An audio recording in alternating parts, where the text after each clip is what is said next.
Bon, chers pêcheurs, chers abonnés, bonjour, nous revoici de retour dans la Somme, après une saison estivale passée dans l'Aisne et ensuite un petit peu en Dordogne, où je passe très souvent mes vacances et je ne fais pas de vidéo.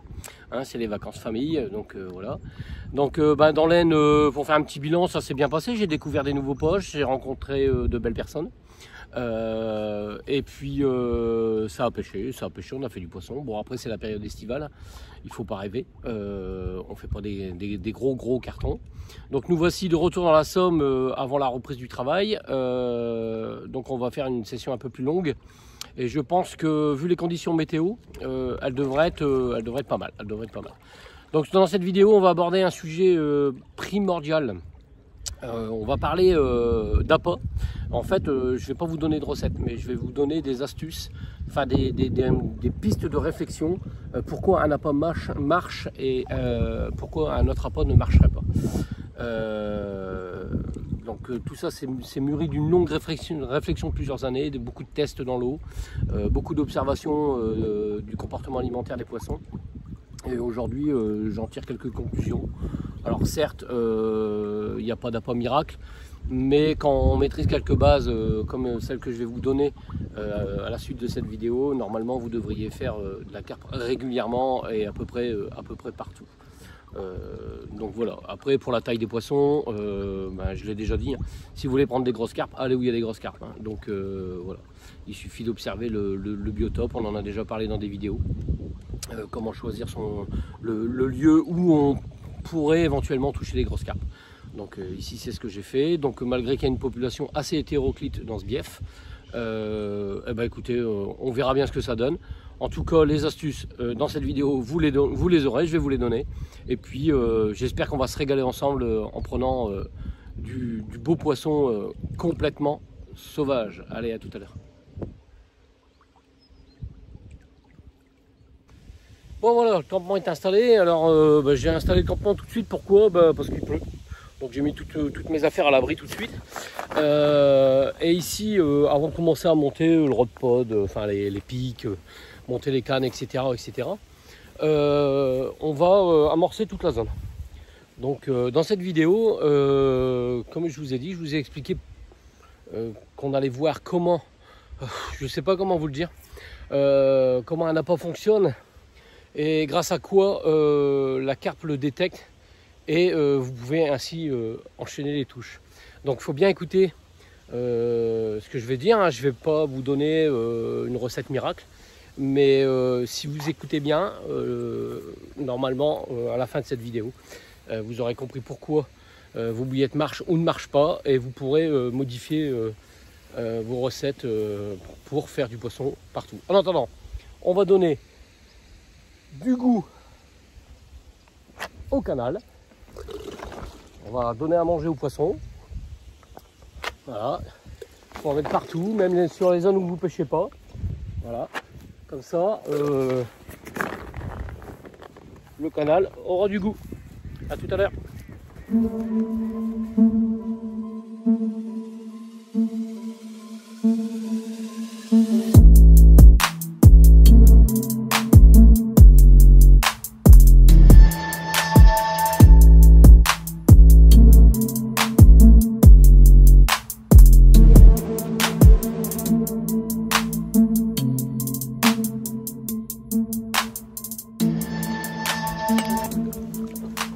Ça c'est du steak.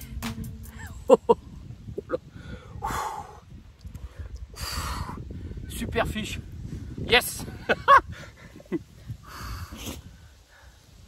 Super commune. Génial. Voilà, super bon poisson. Premier poisson de la session. 2 décroches cet après-midi en arrivant. Et ici sur le coup d'amorçage, une superbe commune. Donc la partie de pêche est bien engagée. Encore une cagoutée.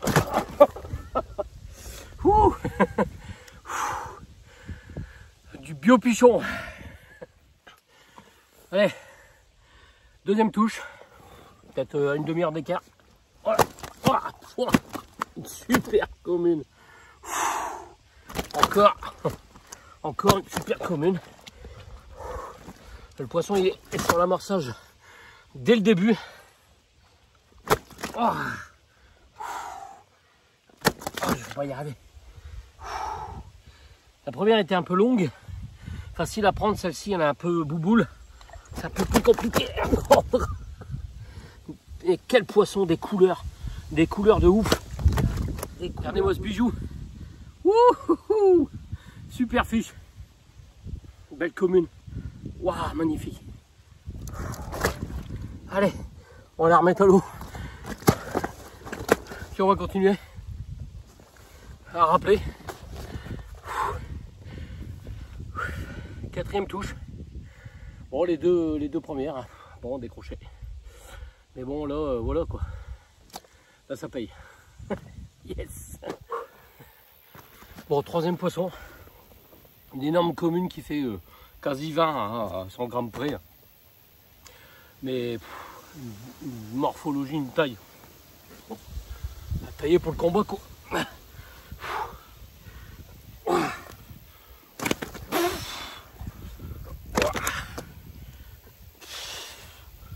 Super poisson de canal.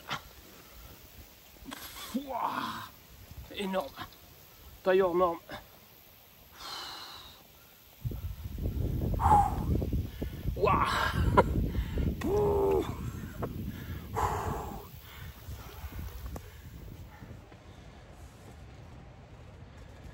Bon, l'heure est dîner.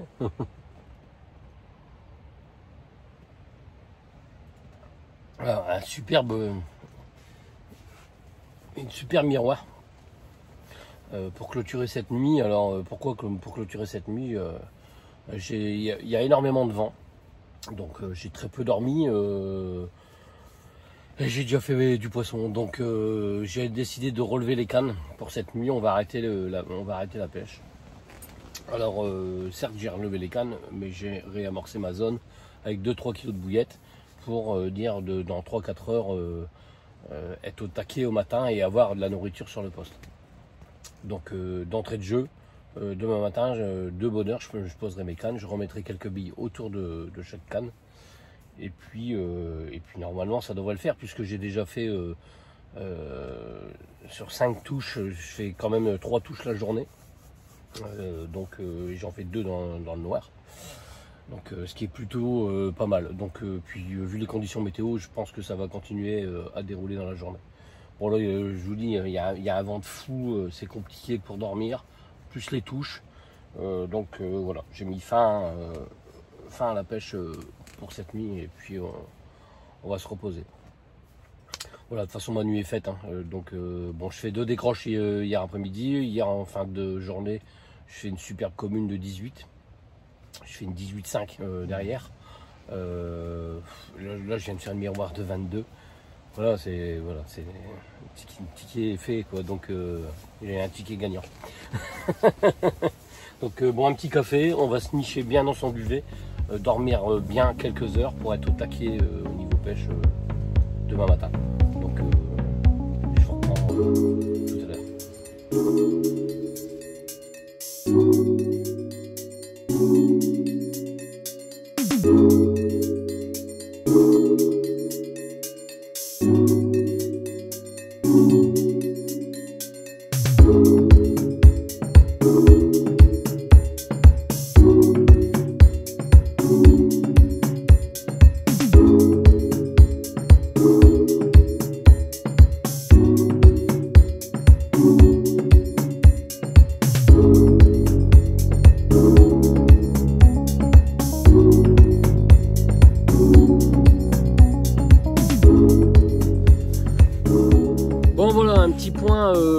Un petit point sur cette partie de pêche.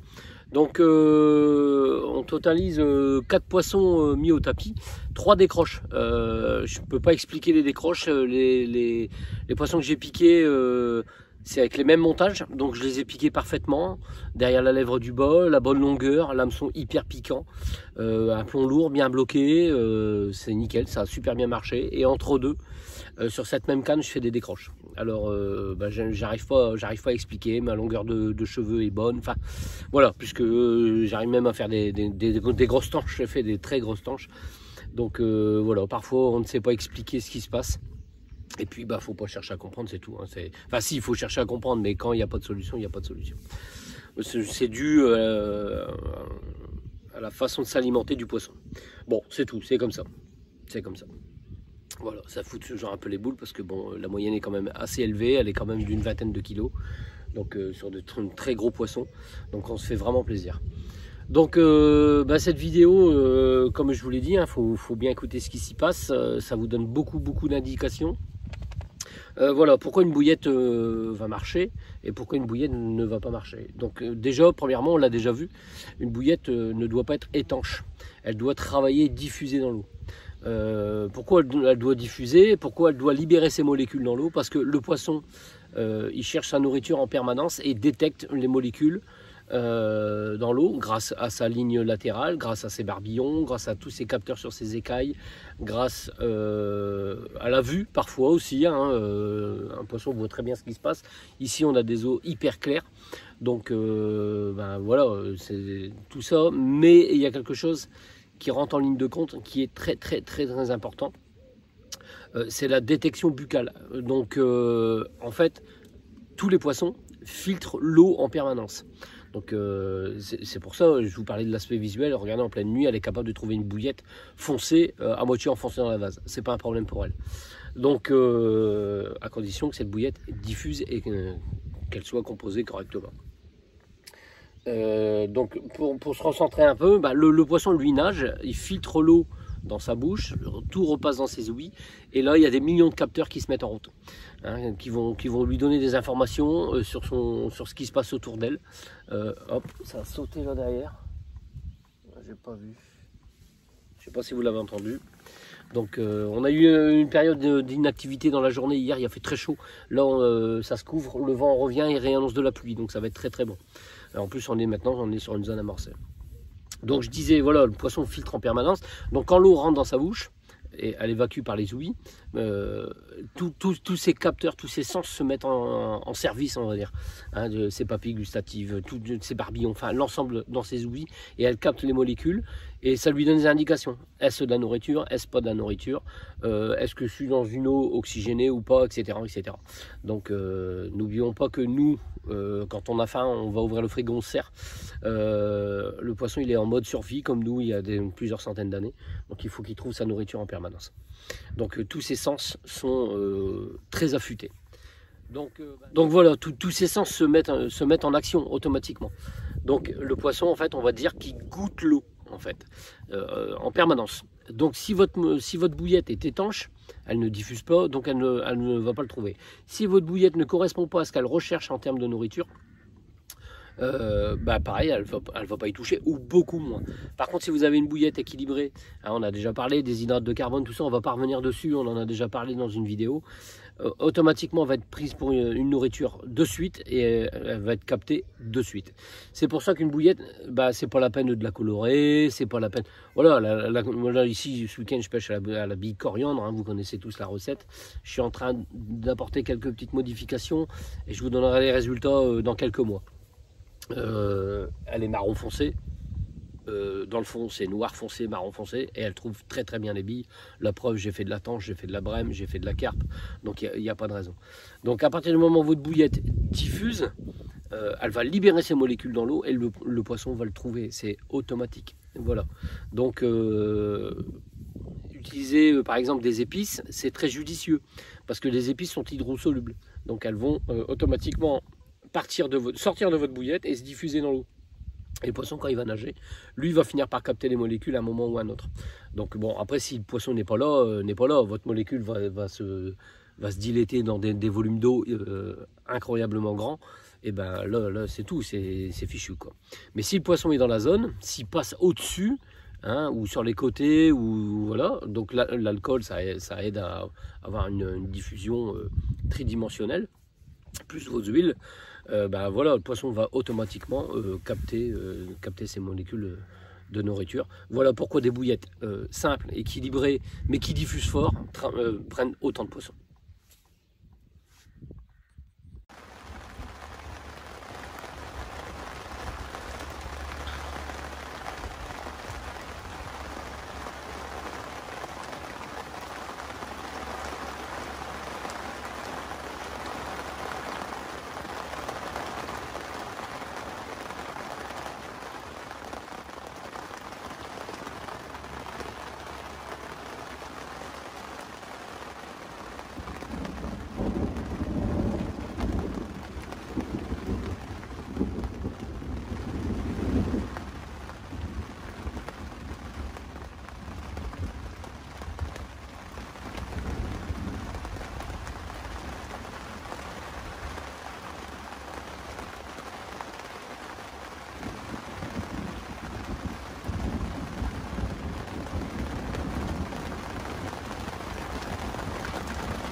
Souffle le vent, tombe la pluie,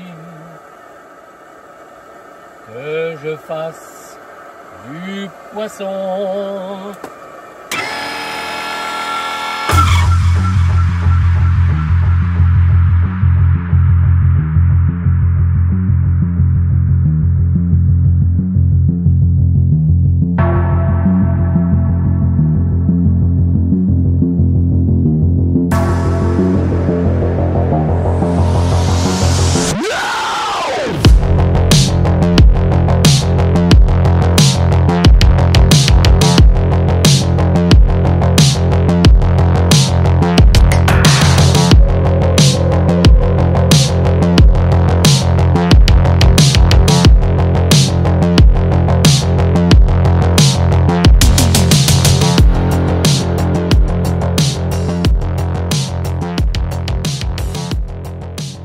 Bon voilà, dernier petit point, c'est la dernière nuit.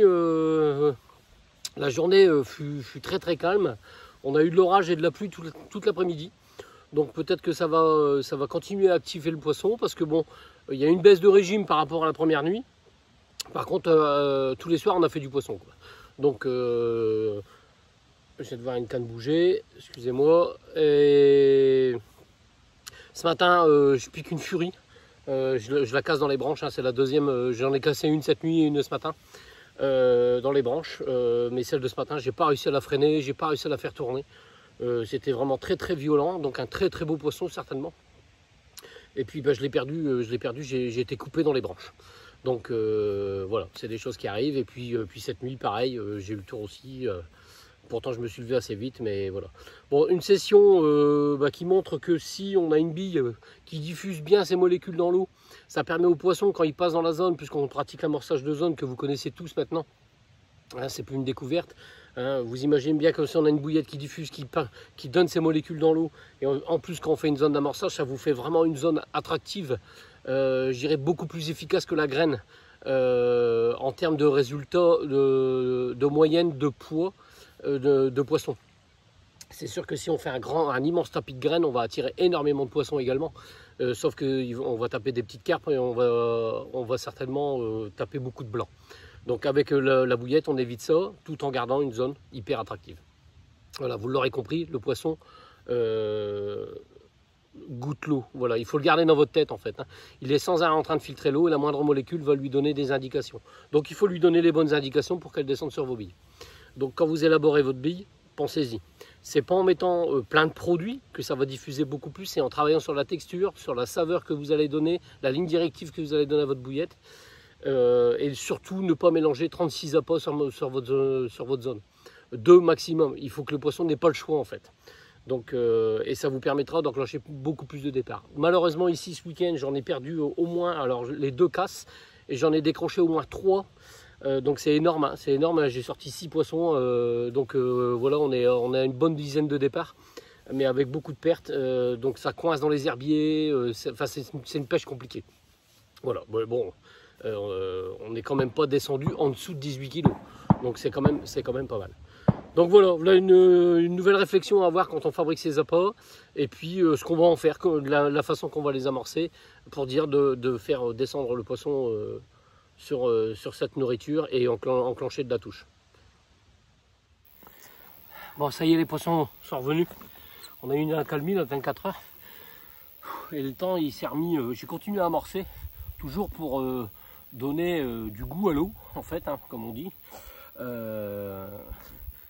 Là, le temps a viré cet après-midi, un vent, pluie. Donc, les bonnes conditions sont revenues. Et puis, voilà. Après un île mélanote de 4 kg, une belle miroir bien grasse. Ah, superbe. Voilà. Poisson bien dodu de canal. Magique.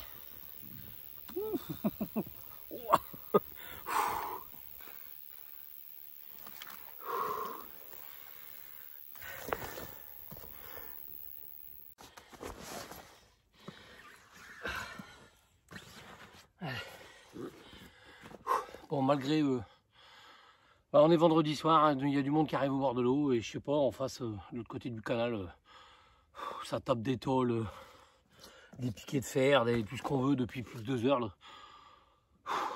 Il fait noir, ça continue. Je viens de rouspéter parce que même pour les hutchers, c'est pas sympa quoi. Ça fait un bruit d'enfer. Bon, bah après un cheven, une belle bagarre, le cul dans l'eau, j'ai dû descendre dans le bord du canal parce qu'il y avait plus d'herbe que de poissons. Mais voici une belle commune, toute noire. Voilà, elle est superbe. Une belle bagarre, toute ronde. Voilà, joli poisson. Très très très joli poisson. Bon ben voilà, fin de partie. Donc j'espère que cette petite vidéo vous aura éclairé sur le goût, la diffusion des molécules dans l'eau. Hein, le poisson, comment il peut détecter nos molécules. Donc en plus ça prouve bien qu'il faut éviter dans les recettes de bouillettes de mélanger trop de saveurs. C'est tout à fait comme nous, hein. Si vous mettez 1 ou 2 épices dans votre plat, ça va. Si vous en mettez 5 ou 6 différentes, au bout d'un moment on ne sent plus ce qu'on mange. Donc on a du mal à définir un petit peu ce que c'est. Donc pour le poisson c'est pareil, hein. Trop de saveur tue la saveur en fait. Hein. Donc l'idéal c'est quand même de donner une saveur à votre bouillette sans se disperser dans X produits, hein, tout en restant simple et équilibré. Donc ça n'empêche que ça reste une bouillette, si vous la faites vous-même, bien élaborée et technique, hein, mais avec une ligne directive. Une saveur noix tigrée, une saveur coriandre, une saveur fruitée, mais ne pas tout mélanger en fait, hein, parce que beaucoup de produits sont bons indépendamment, mais mélangés ensemble, ça perturbe les signaux. Et puis le poisson, lui, quand il filtre l'eau, il ne comprend plus trop ce qui se passe, quoi. Donc c'est comme le bruit, c'est comme autre chose, donc il se méfie et il touche à rien. Et donc vous prenez beaucoup moins de poissons. Donc si vous faites une bouillette qui diffuse bien dans l'eau, avec une ligne directive, une saveur bien particulière, vous n'amorcez qu'avec, c'est obligé, vous allez faire du poisson dans les canaux, et ça, il n'y a pas de doute, hein. Les gens qui me connaissent, qui se sont lancés dans cette démarche, aujourd'hui, on en parle souvent, redécouvrent la pêche à la carpe grâce aux résultats qu'ils font régulièrement. Bon voilà, j'espère que cette petite vidéo vous aura plu et va vous servir, ou pas, hein, pour ceux qui ont déjà compris tout le principe. Et puis on se revoit dans une prochaine vidéo automnale, où là on va continuer à faire du poisson, parce que là ici on a fait quand même un peu plus de... On doit avoir fait 13 ou 14 touches, je crois, donc avec des poissons de 18, 18 et demi, jusqu'à 22. Donc c'est pas mal, les résultats sont déjà là. Hein, on est encore fin août pour l'instant, mais c'est super. Voilà, allez, à la prochaine les pêcheurs.